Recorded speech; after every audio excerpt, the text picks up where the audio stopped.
Well, perhaps if we try to look at how smaller countries are faring in this, we perhaps have to come back to what cross-border activities offer by way of an opportunity.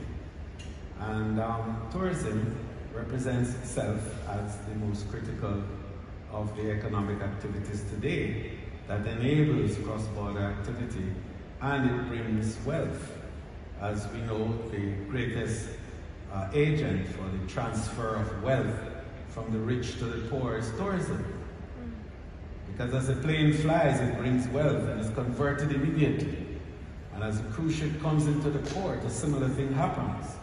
And it gets into the pockets of the ordinary man, which is very important, because 80% of the values of the experiences of tourism are driven by the small and medium players, the little people. The unfortunate reality there is that only 20% of the returns from tourism go to that smaller group. And there needs to be a rebalancing of that situation. So what small countries in the world offer is the destination for these experiences.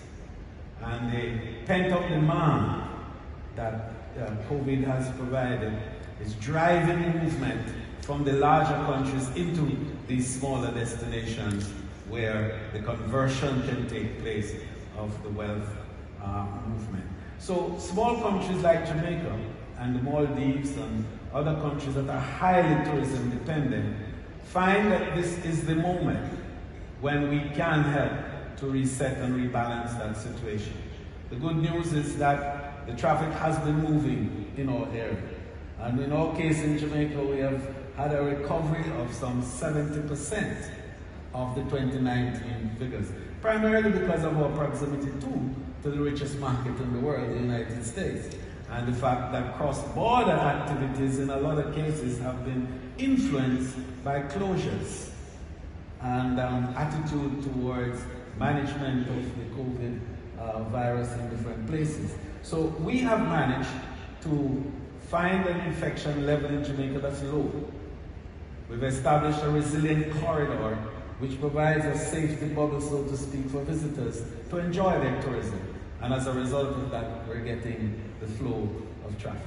The last point I want to make on that is that it enabled smaller countries like ours that have been able to bring that level of management of COVID to the attention of the larger countries to get a higher ADR. So we're seeing a higher spend on the part of the visitor now than we ever had before. And so for small countries, this is the opportunity.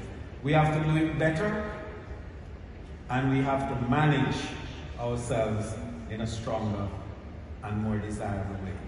And in this way, we can recover faster, and we can even thrive. Minister, we were talking earlier, an opportunity, since we're fighting this globally, we're fighting this as one human race, that this is the real opportunity for us to capture that energy and that collaboration. Can you talk briefly about that? Indeed. In fact, what this pandemic has done is really to show that no one in the world has the protean answer, that we're managing by iterations, trial and error. We're using ideas, and we are putting together a mix of ideas to create the best fit and what works. And so best practices are now being realized from many places, including small countries and places which previously would never be considered for any consideration. And so what is emerging is a new form of coordinating resources. Previously, we liked to compete, and we were always fighting each other about ideas and actions and what we're doing. Today, we are learning that to compete is the way forward, because we need to share more, to collaborate more, to recognize the values of each other, to combine those so that we can have a formula which makes all of us grow and be better. So that's the lesson from COVID. is that the world is not about competition anymore. It is about co-petition. It's about how we can collaborate together and solve our problems. Minister Kinniwinton.